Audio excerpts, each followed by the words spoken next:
শুভ দুপুর। দেখো আজ আমি রান্না করছি। আজকে আমাদের যেহেতু শুক্রবার নিরামিষ, তো আজকে আমি রান্না করব ফুলকপির তরকারি। যার জন্য ফুলকপিটাকে ভেজে নিচ্ছি আর ভাতও বসিয়ে দিই, আলুটাও ভেজে নিয়েছি। তো সঙ্গে থাকো, দেখতে থাকো কী কী করছি রান্না আজকে আমি। দেখো বন্ধুরা, ভালো মতন তেলটা গরম হয়ে গেছে। আমি কড়াইটা ধুইনি, যার জন্য কালো কালো লাগছে। তো এখন আমি ফোড়নে দিয়ে দিব জিরে, তেজপাতা, দারচিনি। দেখো সব কিছু প্লেটে এক হাত দিয়ে ক্যামেরা ধরতে হয়, তো যার জন্য একসঙ্গে দিয়ে দিয়েছি, প্রবলেম হয় না হয়তো। কিছুটা টমেটো কেটে রেখেছিলাম, সেটাও দিয়ে দিয়েছি।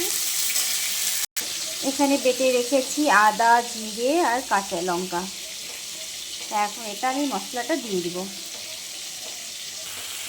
দেখো আমি এবার ভালো করে কষিয়ে নেব।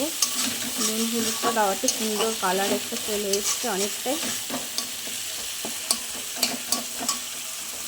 আমি লঙ্কার গুঁড়ো ব্যবহার করি না, কেননা এই তরকারিটা আমাদের একদমই ঝাল হয় না, যেহেতু আমার হাজব্যান্ড ঝাল খেতে পারে না। এই মশলাটা আমাদের দুটো কাঁচা লঙ্কা ছোটো ছোটো বেটে দিয়েছি। আর এই তরকারিটা আমার মেয়েকে খাওয়াই, যার জন্য গুঁড়ো লঙ্কাটা একদমই অ্যাভয়েড করি। তো দেখতে থাকো, সঙ্গে থাকো। অনেকটাই কষে গেছে। আমি সামান্য একটুখানি হাফ চামচেরও কম একটু চিনি দিয়েছি। আমি ক্যামেরাটা অন করতেই ভুলে গেছিলাম, তাই বলে দিলাম। সামান্য একটু স্বাদ মতন একটু মিষ্টি হলে তরকারির টেস্টটা মনে হয় দ্বিগুণ বেড়ে যায়।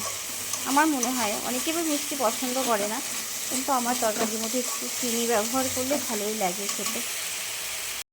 জাস্ট আমি এখন আলুটা দিয়েছি, আলুটা দিয়ে একটু কষে দিব, তারপর দেবো ফুলকপি।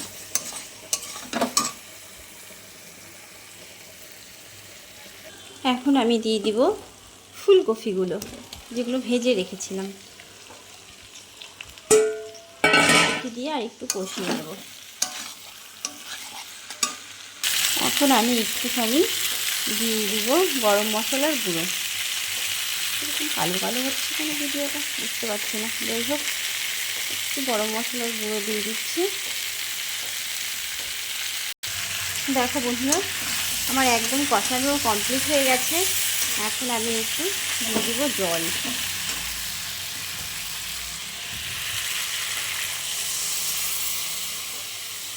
ব্যাস, ঝোলটা ভালো করে ফুটে গেলেই নামাবো। দেখো বন্ধুরা, তরকারিটা অনেকটাই হয়ে এসেছে। এখন আমি দিয়ে দিব সামান্য একটুখানি ঘি, কেননা যেহেতু নিরামিষ করে করছি আমি, একটু ঘি দিয়ে দিয়েছি। আর দিয়ে দিব কিছু কাঁচা লঙ্কা, যেহেতু ঝাল একদমই হয় না, যার খেতে ইচ্ছে হবে কাঁচা লঙ্কাটা দিয়ে খেয়ে নেবে। দেখো বন্ধুরা, আমার তরকারিটা রান্না করা হয়ে গিয়েছে। আমি আর ভিডিওটা আর কন্টিনিউ করব না, আমার একটু কাজ আছে মোবাইলে। আর এখানে করব হচ্ছে পুঁই শাকের জন্যে কেটে নিয়েছিলাম কুমড়ো, আলু, গাজর আর পুঁই শাক। সব ধুয়ে টুয়ে রেডি করা ছিল, জাস্ট রান্নাটা করলেই হয়ে যেত, কিন্তু আমার একটু কাজ পড়ে গেল, যার জন্য আর কন্টিনিউ করতে পারছি না। তো তোমাদের আজকে এটাই দেখালাম। তো নেক্সট কোনো ব্লগে আবার দেখা হচ্ছে তোমাদের সঙ্গে আমার। তো আজকের জন্য টাটা, সবাই সুস্থ থেকো, ভালো থেকো।